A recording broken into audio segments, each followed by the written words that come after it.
এক দশকেরও বেশি সময় ধরে পাকিস্তানি নিউরোসায়েন্টিস্ট ডক্টর আফিয়া সিদ্দিকী মার্কিন কারাগারে বন্দী। তবে অপেক্ষার প্রহর শেষ হতে চলেছে। আগামী কয়েকদিনের মধ্যে মার্কিন কারাগার থেকে মুক্তি পেতে পারেন তিনি। তার মুক্তির তদবিরে যুক্তরাষ্ট্রে যাওয়া প্রতিনিধি দলের সদস্য ডক্টর ইকবাল জাইদি এমন প্রত্যাশা ব্যক্ত করেছেন।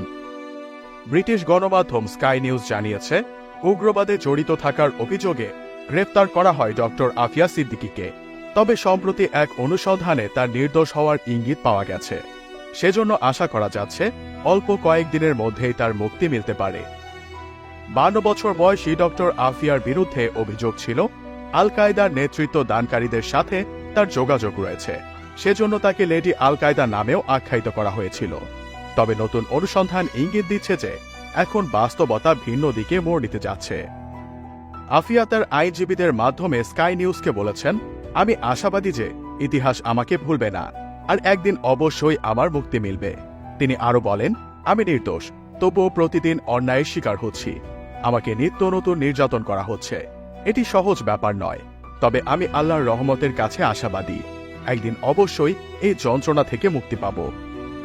এদিকে পাকিস্তানি এই স্নায়ু বিজ্ঞানীর আইনজীবী ক্লাইভ স্ট্যাফোর্ড স্মিথ তার পরিবারকে বিদায়ী মার্কিন প্রেসিডেন্ট জো বাইডেনের কাছে ক্ষমা চাওয়ার আহ্বান জানিয়েছেন। এরই ভিত্তিতে ৭৬,৫০০ শব্দের একটি ডসিয়ার প্রেসিডেন্টের কাছে জমা দেওয়া হয়েছে। এসব নথি আফিয়া সিদ্দিকীকে নির্দোষ প্রমাণ করতে সাহায্য করবে বলে জানিয়েছেন তার আইনি সহায়তাকারী দল।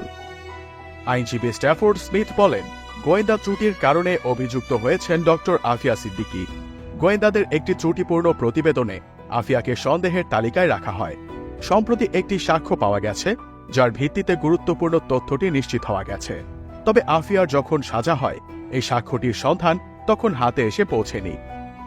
তিনি আরো বলেন, ডক্টর আফিয়া সিদ্দিকী ২০০৩ সালে অপহরণ হন। তিনি তখন পাকিস্তান সফরে ছিলেন। দেশটির আন্তঃবাহিনীর গোয়েন্দা সংস্থা ৩ সন্তান সহ তাকে তুলে নেন। এরপর তারা মার্কিন গোয়েন্দা সংস্থা CIA এর হাতে তুলে দেন। তারা তাৎক্ষণিক আফিয়াকে আফগানিস্তানের বাগরাম বিমান ঘাঁটিতে নিয়ে যান। তখন বিমান ঘাঁটিটি মার্কিনীদের দখলে ছিল।